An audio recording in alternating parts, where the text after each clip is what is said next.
자, 오늘은 이제 구원받는 믿음이라는 제목으로 말씀을 나누고자 합니다. 우리는 그동안 이 2주간 교회 안에 만연해 있는 새빨간 거짓말까지는 아니라고 할지라도 진리의 여부와 관계없이 말하는 사람의 그 감춰진 의도로 인해서 말하는 사람이 감춰진 의도를 가지고 말하는 거죠. 그래서 듣는 사람이 결과적으로는 진리에 대해서 무관심해지고 무감각해지고 그렇게 만드는 무책임한 말들에 대해서 살펴봤습니다. 지난 2주간 살펴봤죠. 그것 중에 뭐가 있었어요? 믿으면 다 된다. 그리고 예수 믿으면 잘 된다. 복 받는다. 만사 형통하다. 이런 말들이 있다는 것에 대해서 살펴봤습니다. 이외에도 정말 많아요. 여러분, 진리가 아닌 말들이 진리를 가장 많이 말해야 되는 교회에 참 아이러니하게도 진리와 비슷하지만 유사하지만 진리가 아니라서 혼란을 불러일으키고 부작용을 불러일으키는 말들이 참 많습니다. 이거 하나하나 다 살펴보자면 너무너무 많은데 오늘 그것만 할 수는 없으니까 마지막으로 한 가지만 더 다뤄보고자 하는데요. 오늘은 이 간절한 마음으로 믿어야 된다. 간절하게 구하면 응답받는다. 간절하게, 그냥 간절이 아니죠. 간절하게 마음으로 믿어야 된다. 간절하게 구하면 응답받는다. 이런 말을 한번 다루고 나눠보고 수정해보고자 합니다. 이 말은 본인이나 사랑하는 사람이 사고를 당하거나 중병을 앓고 있는 중에 기도하는 그런 사람들, 또 사업이나 직장에서의 위기로 이 속이 새까맣게, 요즘에 엄청나게 많겠죠. 속이 새까맣게 타들어가는 중에 기도하는 사람들, 또 배우자를 놓고 수년째 기도하는 사람들이 응답이 없어서 힘들어할 때 목사들이나 아니면 교회에서 기도 좀 하신다는 분들이 이제 진지하게 조언하는 그런 조언들 중에 가장 많은 조언 중에 하나입니다.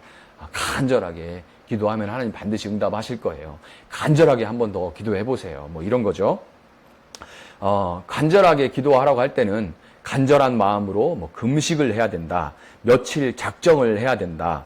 매일 정확한 시간에 기도해야 된다. 그리고 매번 예배할 때마다 아니면 이제 기도할 때마다 헌금을 작정해서 드리면서 해야 된다. 이렇게 이 간절함이라는 말에 따르는 비법들이 나름 굉장히 다양합니다. 사람마다 그런 조언하는 비법들이 되게 다양해요. 교회에 굉장히 많습니다. 그런데 정말 간절히 기도했는데 질병으로 고통이란 고통을 다 당하는 모습을 옆에서 어떻게 할 수도 없이 지켜보다가 결국 떠나보내는 경우, 기도하면서 시작했던 목사님까지 모셔서 같이 이제 창립 예배, 창업 예배 막 드리면서 이렇게 시작했던 가게를 폐업하는 경우, 끝내 배우자를 얻지 못하고 싱글로 나이가 들어가는 그런 경우가 얼마나 많습니까? 정말 많아요. 그분들은 과연 사랑하는 사람이 그렇게 죽어가는 모습을 보면서 간절함이 없어서, 충분히 간절하지 못해서 그렇게 응답을 받지 못했던 걸까요?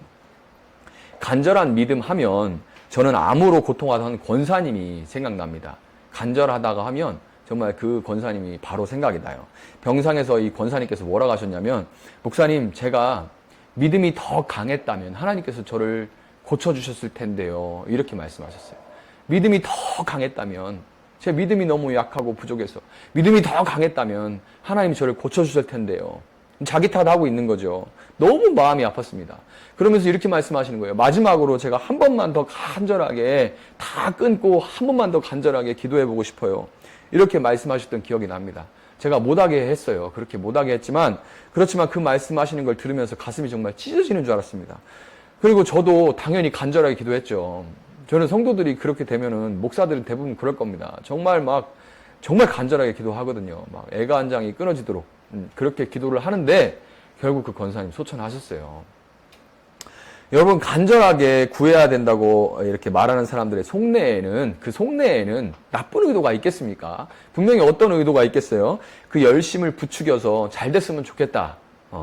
열심을 부추겨서 막 더 하나님께 매달리게 해보고, 그래서 뭐 어떤 좋은 결과가 있으면 좋겠다는 그런 선한 의도가 분명히 있겠지만은, 아무리 인간이 선한 의도를 가진다고 할지라도 그것이 진리가 아닌 이상에는 듣는 사람으로 하여금 많은 부작용을 가져올 수밖에 없습니다. 그런데 그 부작용은 크게 두 가지로 나눠질 수가 있어요.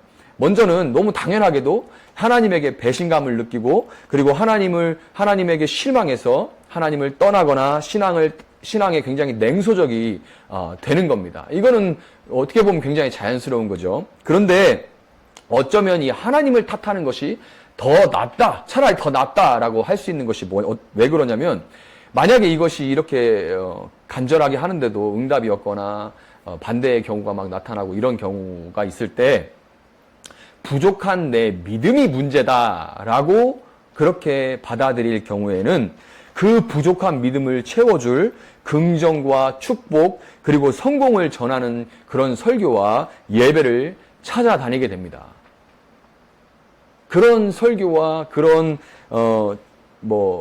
예배를 찾아다니게 돼요. 그런 분들 정말 많아요. 막 어떤 목사님 말씀을 들으니까 막 힘이 나, 될 것 같아, 막 이러면서, 막 특히 요즘 같은 경우는 유튜브 막 들으면서 이런저런 설교 들으면서 자기한테 딱 듣기 좋은 그런 메시지를 던지면 거기를 어떻게든 막 찾아가서 듣고 참석하고 힘을 막 얻고 위로를 얻는다고 막 이렇게 얘기를 하면서, 또 가능하면 막 이렇게 기도도 받으려고 그러는 경우가 있죠. 마치 막 다 잃어도 다음엔 딸 거야 하면서 또다시 하거나, 지금까지 들인 시간과 돈과 내 인생이 아까워서 그런 본전 생각으로 계속해서 끊지 못하고 하게 되는 그런 도박처럼 자꾸 어디 가서 기도받고, 여기 가서 기도받았는데 안 돼. 실망했어. 근데 이건 내가 충분히 간절한 마음으로 기도받지 못해서 그럴 거야. 그러면서 또 누가 어디가 기도 좀 한다고 하고 능력 있다고 그러면 또 거기 가서 머리를 들이미는 거예요. 아니면 뭐 기적이 일어난다는 집회, 이런 집회 저런 집회를 쫓아다니다가 결국엔 다 잃고 더 큰 허탈감과 자책감만 얻게 되는 겁니다. 계속 이게 반복되다가 결국 그렇게 다 잃게 되는 거예요. 여러분, 피해갈 수 없는 인생길, 이 인생의 어려움들 속에서 간절한 믿음으로 구원받을 수 있다는 말이 진리가 아니고, 그래서 부작용만 만들어낸다면 우리는 과연 어떻게 해야 될까요? 우리는 과연 어떻게 해야 될까요? 오늘 본문 말씀을 한번 우리가 보면서 진정으로 그렇다면 구원받는 믿음이란 무엇인가? 진정으로 구원받는 믿음이란 무엇인가? 어떤 것인가? 한번 알아보고 살펴보도록 하겠습니다. 자, 예수님이 갈릴리 호수에, 갈릴리 바다라고도 하고 호수라고도 하는데요. 그 갈릴리 호수 건너편에 있는 이 거라사 지역에 가셨다가 다시 가버나움으로 돌아오시자 기다리고 있던 많은 무리가 예수님을 환영합니다. 그 중에 회당장 야이로라는 사람의 초대를 받아서 그의 집으로 가고 있던 예수님은 밀려 들어오는 그 인파에 둘러싸이게 되셨어요. 많은 사람들이 각자 마음의 그 소원을 가지고 능력 있기로 아주 소문난, 그때 당시 아주 핫했던 그 예수님과 눈 한 번만이라도 마주쳐 보려고, 정말 눈 한 번만이라도 마주쳐 보려고. 여러분, 어디 기도받으러 가보신 분들, 아니면 능력, 기적 일어나는 그런 집회, 치유 집회 이런 데 가보신 분들은 이게 무슨 말인지 알 거예요. 정말 그 강사랑 눈이라도 한번 마주쳐 보려고 그렇게 하게 되거든요. 간절하니까요.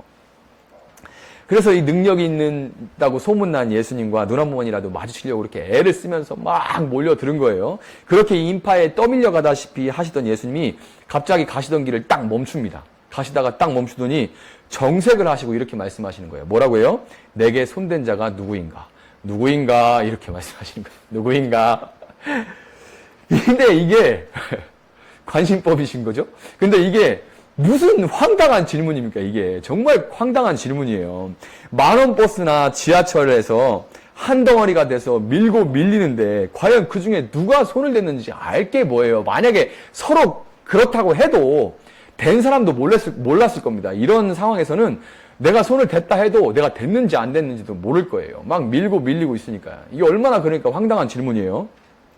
예수님 곁에서 아마도 나름 이제 보디가드 역할을 한다고 분주했을 베드로, 떠오르죠. 베드로의 성격상 막 나름대로 막 이제 예수님 막 이제 보디가드 한다고 분주했을 텐데, 막 나름대로 애를 쓰고 있는 예수님이 멈추고 그렇게 말씀을 하시니까 베드로도 약간 살짝 짜증이 섞인 말투로 뭐라고 합니까?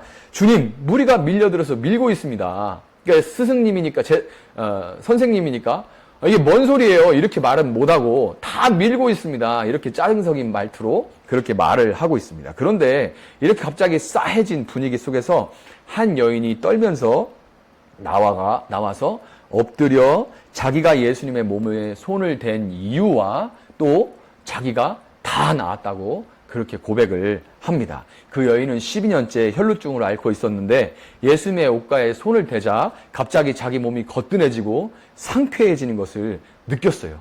얼마나 몸이 무겁고 얼마나 막 찌뿌둥하고 그랬을 거예요. 근데 갑자기 가벼워지고 상쾌해지고 그런 것을 느낀 거예요. 그것을 그리고 알고 물으시는 예수님을 숨길 수가 없겠다. 자기가 느끼는 데다가 예수님이 그것을 알듯이 이렇게 물어보시니까 갑자기 멈춰서 그것을 숨길 수가 없겠다. 그러고 그 앞에 나온 거죠. 혈루증은 이 여성이 하혈을 지속적으로 하는 병인데 유대인들은 각종 유출병을 부정한 것으로 여겼기 때문에 여인이 지금 그 많은 사람이 몰려든 곳에 나왔다는 것 자체가 자칫하면 사람들은 부지불식간에 다 그 부정을 입는 거죠. 왜냐하면 그 부정한 여인과 몸이라도 닿거나 가까이 있는 것 자체도 사실 부정한 거예요. 그러니까 그 부정을 끼쳤다는 것 때문에 아니 이 여자가 우리를 부정하게 만들었다 막 이래가지고 누가 하나 선동하면 돌에 맞아 죽을 수 있는 그런 분위기예요.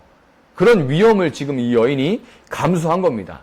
수년째 의사들을 찾아다니면서 가상까지 다 탕진했다고 이제 다른 성경에 보면 나오는데 뭐 몸은 몸대로 그리고 가사는 다 탕진하고 아무것도 없는 이 여인의 목숨을 걸고 그만큼 거기에 나올 만큼 절박하고 간절한 마음으로 예수를 붙들었다는 것을 우리가 다 알 수가 있죠. 그런데 여러분 과연 그곳에 모인 사람들 중에 지금 로마의 식민지로 정말 소망 없이 살아가는 이스라엘 백성들 그 가운데서 그곳에 예수를 한번 만나보려고 예수에게 눈이라도 마주쳐보려고 모여든 사람들 그 사람들 중에 정말 그 여인이 그 절박함과 간절함으로 그것이 가장 네 간절함이 제일 간절하다. 네 절박함이 가장 절박하다. 그래서 그 여인만 치유를 받았을까요? 한번 그렇게 그렇게 생각하면 이게 얼마나 잔인한 일입니까? 예수님이 쫙 마음속으로 스캔을 관심법으로 다 보고 계시다가, 네가 제일 간절하구나. 네가 제일 절박하구나. 그러니까 너만 나아라. 이렇게 하신 거라면 이게 얼마나 잔혹한 일이에요. 그 여인의 사정이 정말 딱하긴 하지만 거기 모여든 사람들 중에서 과연 눈물 나는 사연 하나 없는 사람은 정말 없을 겁니다. 그런데 왜 도대체 이 여인만 병이 나았을까요? 왜 이 여자만 병이 나았을까요? 우리는 예수님의 말씀을 통해서 그 이유를 생각해 볼 수가 있는데요. 예수님이 하신 말씀은 46절과 48절에 나옵니다. 46절과 48절. 한번 보세요. 뭐라고 하시나요, 예수님이? 예수님은 내게 손을 댄 자가 있도다. 이는 내게서 능력이 나간 줄을 알미로다. 이렇게 말씀하셨고, 그 다음에는 따라 네 믿음이 너를 구원하였으니 평안히 가라. 이렇게 말씀하시죠. 이게 예수님이 하신 말씀이에요. 예수님께서 여인을 따라 이렇게 부르시는 이런 장면은 신약 성경 전체를 통틀어서 딱 여기뿐입니다.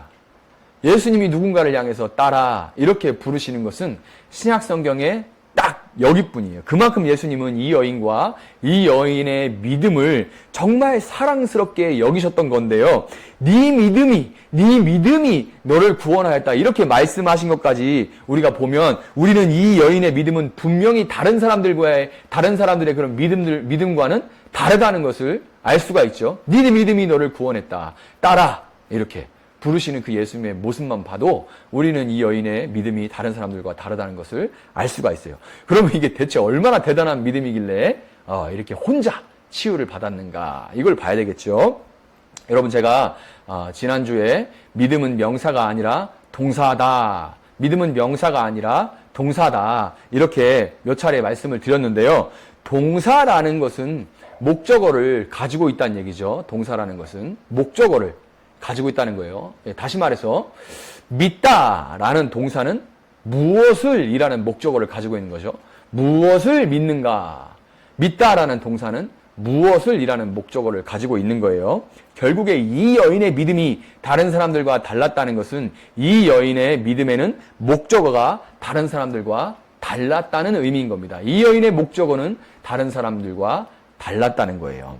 다른 복음서들을 보면 이 여인은 예수님의 옷자락 끝에 있는 술을 만졌다는 그런 말이 나옵니다. 술, 이렇게 늘어져 있는 술 있죠? 우리 한복 같은 거 입으면 달려있는 그 술을 얘기하는 거예요. 그 술을 만졌다고 나오는데, 유대인들의 입는 옷에는 발목 부근에 이 치치트라고 부르는 술이 달려 있었는데, 하나님의 율법을 따라 사는 유대인들의 이 정체성을 나타내는 것이었습니다. 이 치치트가 달려 있음으로써 하나님의 말씀을, 이 치치트는 하나님의 율법을 지킨다, 그런 의미가 있거든요. 지금 다 설명을 드릴 수는 없지만, 그래서 유대인들의 그런 정체성을 나타내는 복장으로 정체성을 나타내는 거예요. 그런데 당시 유대인들 사이에는 온전한 사람의 옷단술을 만지면 만지는 사람도 온전해진다라는 말이 있었습니다. 다시요. 온전한 사람의 옷단술을 만지면 만지는 사람도 온전해진다, 이런 말이 있었어요.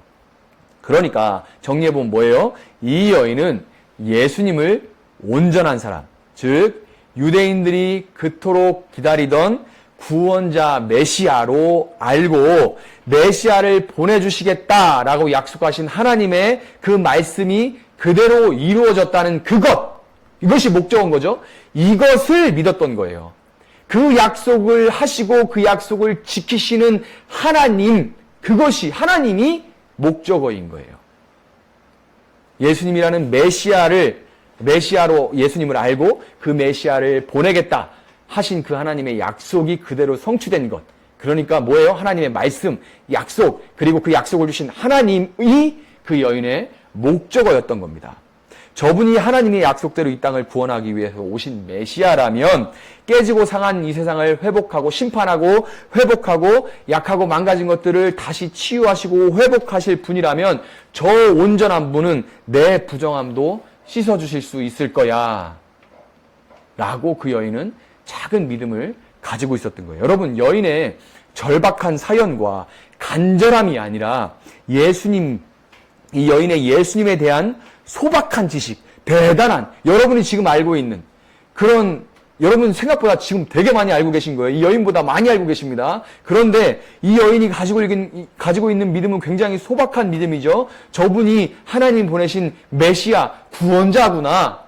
저분이 모든 온 땅을 치유하기 위해서 오시고 온 땅의 모든 죄악을 심판하시고 치유하시기 위해 회복하시기 위해서 오신 분이구나. 요런 작은 소박한 간단한 그 지식에 기반한 작은 믿음이 그 여인을 구원한 거예요.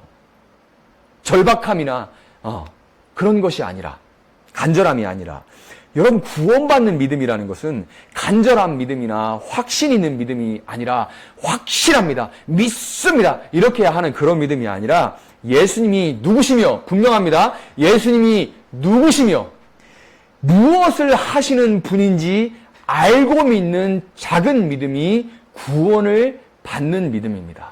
이것이 바로 구원을 받는 믿음입니다. 이거 이외에 다른 나의 어떤 간절함이나 절박함이나 뭐 이런 거 다 소용없고 의미 없는 거예요. 간절한 마음으로 믿어야 한다는 말과 유사하면서 교회에서 한 번씩 묻는 질문이 아주 유사한 것이 뭐냐면, 구원의 확신이 있느냐? 따라 네 믿음이 너를 구원했다, 이렇게 예수님 말씀하시죠. 이것처럼 여기서 나오는 구원, 당신은 구원 받았습니까? 구원의 확신이 있습니까? 오늘 밤 당장 죽어도 천국에 갈 자신이 있습니까? 이런 거 가끔 저도 성도 청년 시절 때 막 목사님들 중에 막 그렇게 도전하는 분들이 있어요. 여러분, 지금 당장 죽어도 천국, 오늘 밤에 당장 죽어도 천국 갈 그런 확신이 있습니까? 자신 있어요? 그러면 뭐 대부분은 긴가 아닌가 막 이렇게 되죠. 그런 걸 의도해서 이렇게 목사님이 또 말씀하시는 거기도 한데, 근데 여러분 어떠세요? 그런데 가끔 이런 분들이 있어요. 자기는 확실하다. 구원받은 게 확실하다. 저는 확신이 있습니다. 저는 지금 당장 죽어도 천국 갑니다. 막 이런 분들이 있어요. 근데 막상 그런 분들에게 무슨 근거로 그렇게 확신을 합니까? 라고 물어보면 그 근거가 뭐냐면요. 그 근거가 대부분 자기 자신에게 근거한 거예요. 예전에 어떤 뜨거운 영적 체험을 했기 때문에 저는 하늘이 열리는 걸 봤어요. 아니면 기도 가운데 환상을 봤어요. 이런 어떤 영적인 체험이 있기 때문에 저는 구원받은 게 확실합니다. 혹은 하나님 앞에서 제가 정말 몰입해서 한번 예배드렸던 그런 경험, 잊지 못한 그런 뜨거웠던 예배가 있거든요. 그래서 저는 구원받은 게 확실합니다. 어떤 사람은 자기가 저는 언제 그렇게 결단을 하고 다시는 내가 세상을 쫓지 않고 예수만 따르겠다 이렇게 결단한 때가 있습니다. 그래서 저는 그때 구원받은 게 확실합니다. 이렇게 얘기하는 분도 있고요. 아니면 조금 이제 멀리 간 분들은 뭐냐면 이제 저는 모태신앙이기 때문에 아니면 저는 이제 세례를 받았으니까 구원받은 게 확실합니다. 이렇게 말씀하시는 분들도 있어요. 그런데 제가 지금 이야기한 거를 통틀어 보면 여러분 어떤 특성이 있습니까? 이분들은 근거가 어디에 있어요? 이분들은 자기의 확신을 확신한다는 거예요. 무슨 얘기인지 아시겠습니까? 자기의 확신을 확신하는 거예요.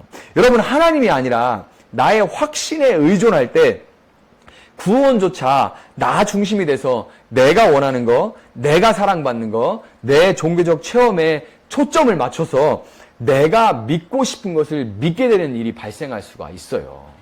내가 믿고 싶은 것을 믿게 되는 일이 발생할 수가 있습니다. 예수님이 여인에게 딸아, 네 믿음이 너를 구원하였다 이렇게 말씀하신 것은 다른 사람들은 다 자기가 믿고 싶은 거, 자기가 믿고 싶은 예수, 뭐예요? 나 고쳐줄 사람, 내 문제 해결해 줄 사람, 나 고쳐줄 사람, 내 문제 해결할 사람으로 예수님을 그들은 다 대했습니다. 그런데 여인은 예수님께 초점을 맞췄어요.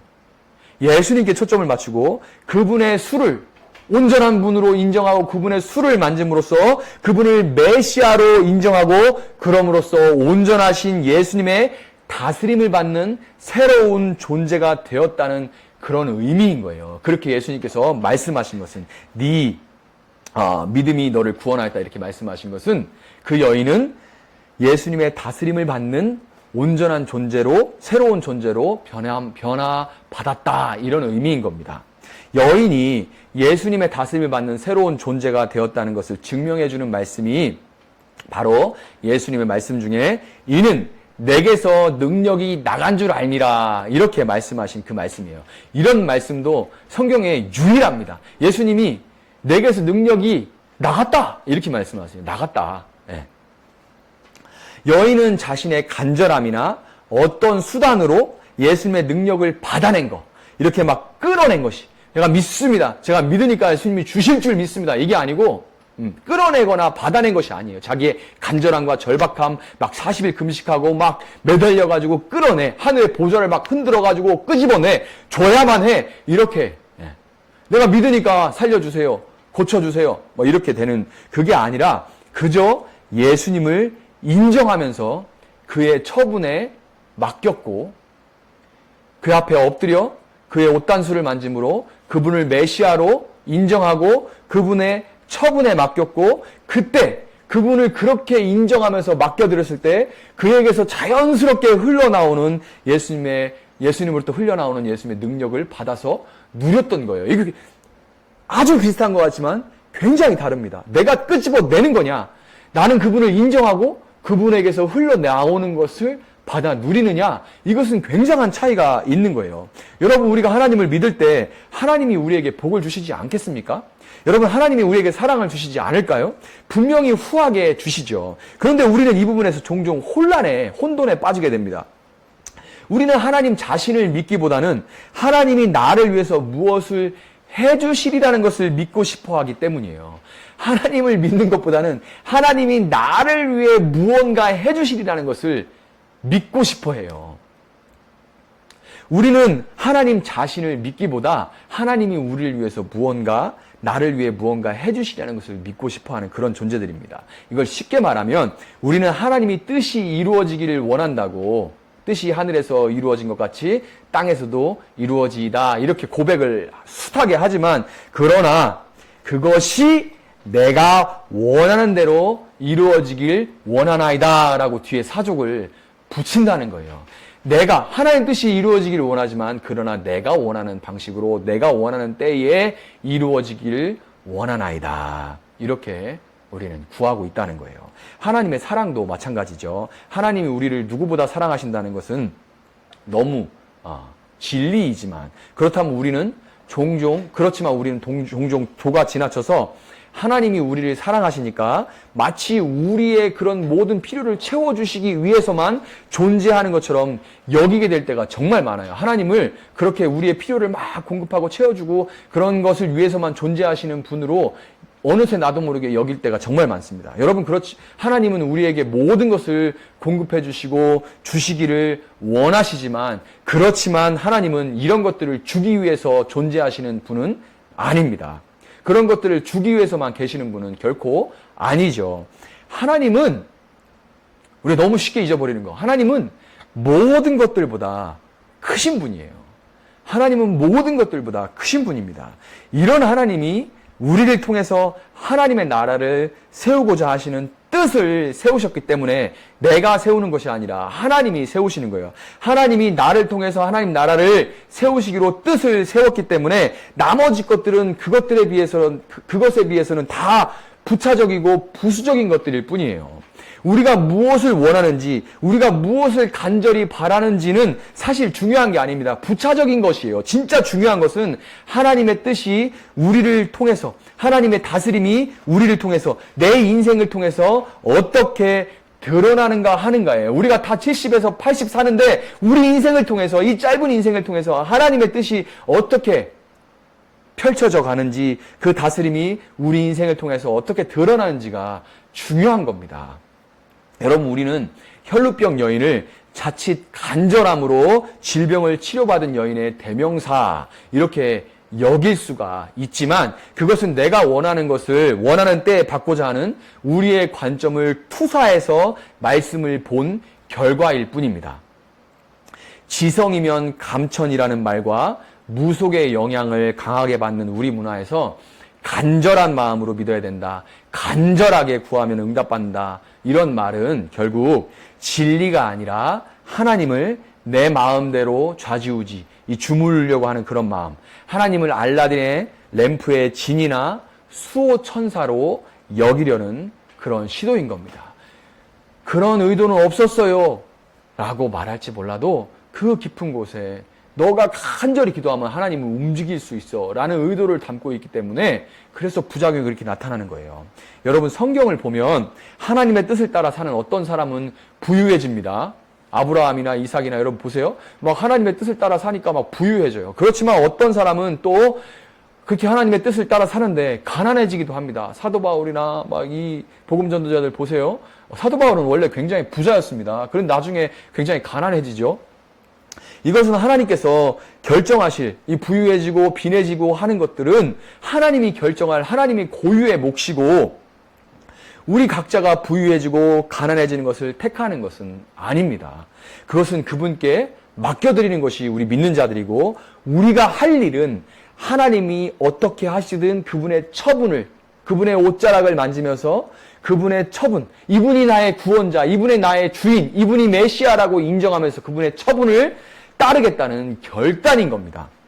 여러분, 혈루병을 앓는 여인이 치료를 받은 것은 그녀의 믿음으로 인해서 그녀에게 하나님이 다스리시는 그 하나님의 나라가 임했다 하는 그 증거로 그녀의 병이 나은 거예요. 그녀의 병이 나은 것은 그 증거로 나타난 거지, 정말 중요한 것은 그녀에게 하나님의 다스림이 임했다는, 그 하나님 나라가 임했다는 겁니다. 그 표적으로 나타난 거예요. 그거의 증거로. 하나님의 나라가 임했을 때 그에 따른 표적으로 병이 낫기도 하고요. 때때로. 그리고 때때로 귀신이 떠나가기도 합니다. 그것은 다 하나님이 나라가 임했다는 증거인 거예요. 그렇지만 그렇게 일어날 수도 있는데, 이런 표적들이 그렇지 않을 수도 있어요. 왜 어떤 때는 일어나고 어떤 때 일어나지 않느냐? 그걸 다 알 수는 없지만 분명한 것은 하나님의 나라가 예수님의 나라, 예수님과 함께 이 땅에 이미 도래했지만, 그러나 아직 완성되지는 않았기 때문에 그런 표적이 기대했지만 하나님의 나라가 임했을 때 일어나기도 하고 일어나지 않기도 하는 거예요. 예수님이 다시 오시는 그날, 질병과 아픔, 그리고 우리가 이 땅을 살면서 겪는 모든 불합리한 것들은 다 사라지고 하늘과 땅의 모든 것들이 온전해질 겁니다. 그러나 그날까지 우리는 아까 우리가 함께 찬양했던 것처럼 비록 어떤 증거가 우리 눈에 보이지 않는다고 할지라도 내게 근거를 두는 것이 아니라 신실하신 하나님의 약속을 믿고 구원자를 보내겠다 하신 그 하나님의 약속이 성취되었구나 하는 그 하나님의 약속을 믿고 하나님이신 예수님의 옷단수를 만지면서 오직 주님만이 온전하시고 주님께로부터 나오는 모든 것은 선하다고 고백하면서 살아가야 되는 겁니다. 여러분, 만약 신앙이라는 이름으로 하나님을 수단으로 여기게 되면 말을 얼마나 신앙적으로 하든지 얼마나 교회에서 오래 있었든지 어떻든 간에 그 근본이 신앙이라는 이름으로 하나님을 수단화한다면 열심히 예배드리고 새벽 예배하고 헌금하고 뭐하고 해서 결국에는 그 근원에 내가 뭔가를 받아내고자 하나님을 수단화하고 그렇게 하나님을 수단으로 여기게 되면 우리는 결국에는 내 뜻대로 움직이지 않는 하나님께 실망해서 낙심교인이 되거나 차갑고 부조리한 현실에 내가 기도하고 내가 이상으로 그리는 것들과는 전혀 어긋난 그런 차갑고 부조리한 현실에 적응하지 못하고 내 마음대로 안 되는 모든 일은 다 마귀 탓으로 돌리면서 온종일 대적기도만 하고 있는 그런 극단적이고 전투적인 외골수 신앙인이 되기가 십상인 거예요. 그런 분들 정말 많죠. 하나님을 수단화한 결과입니다. 그래서 내가 막 기도하는데 코로나 안 끝나. 내가 기도하는데 이래. 그러면 마귀화하고 사람을 또 마귀화하고 나와 반대되는 생각을 하는 사람들을 마귀화해서 그냥 계속 대적기도만 하는 거예요. 이런 굉장한 신앙의 외골수가 되는 겁니다. 하나님을 수단화한 결과예요. 하나님은 내가 이렇게 하니까, 내가 이렇게 믿으니까, 내가 그려놓은 이런 하나님이니까 이렇게 움직이셔야 되는데 현실은 너무 다르니까 어떻게 그건 다 마귀가 한 짓이야 이러면서 그냥 막 대적하는 거예요. 자기 생각에 하나님을 가둬놓은 겁니다. 여러분, 작지만 주의 옷자락을 만짐으로 예수님의 메시아 되심을 고백한 여인에게 예수님 뭐라고 하세요? 예수님은 평안히 가라. 딸아, 네 믿음이 너를 구원하였다. 평안히 가라. 이렇게 말씀하세요. 평안히 가라. 온전하신 예수님이 내 인생의 주인이시고 그분으로부터 나오는 것, 모든 것, 그분이 내게 허락하시는 모든 것은 선하다. 주님은 항상 내게 필요한 은혜를 필요한 때에 주신다는 고백으로 살아갈 때 그때 우리는 비로소 삶 가운데 평안을 누리며 우리에게 주어진 갈 길을 걸어갈 수 있는 것입니다. 여러분, 말씀을 맺도록 하겠습니다. 여러분, 많은 사람들이 예수님을 쫓고 있죠. 많은 사람들이 예수님을 둘러싸고 예수님을 쫓고 있어요. 교회를 나오는 사람들도 있지만 그중에 교회를 나오지 않으면서도 예수는 참 좋다고 말하는 사람들이 있습니다. 근래에 또 그런 분들이 더 많은 것 같아요. TV에 나와서 분명히 신앙이 없는데도 예수의 이런 말 저런 말들은 의미가 있다 이러면서 이런 말 하는 분들 참 많은 것 같아요. 그들은 각자 자신이 생각하고 바라고 원하는 모습의 예수에 대한 이미지를 가지고 있고 자신들이 만들어 놓은 예수님이 자신들이 믿는 대로 해주실 것을 믿고 있습니다. 자신들이 만들어 놓은 그 예수님이 자신들이 믿는 대로 이런 예수니까 내가 믿는 이런 방식으로 이렇게 할 거야 라고 믿는 대로 하실 거라고 그렇게 믿고 있어요. 그렇지만 여러분, 예수님은 사람의 생각에 가두어지시는 분이 절대로 아닙니다. 예수님이 사람의 생각에 가두어진다면 그분은 신이 아니에요. 그분은 오늘도 온 우주를 다스리시며 깨어진 세상을 회복하시는 그분의 구원 사역을 내가 간절하거나 아니거나 묵묵히 여전히 신실하게 그렇게 행하고 계십니다. 우리가 주님을 온전하게 진정으로 내 인생의 주인으로 인정하고 그분의 사역에 동참하고 있는지 아니면 내가 원하는 대로 그분을 조종하려고 하고 있는지 우리는 항상 성찰해야만 하는 겁니다. 로마서 8장 32절에서 사도 바울은 자기 아들을 아끼지 아니하시고 우리 모든 사람을 위하여 내어주시니가 어찌 그 아들과 함께 모든 것을 우리에게 은사로 주지 아니하시겠느냐 이렇게 말합니다.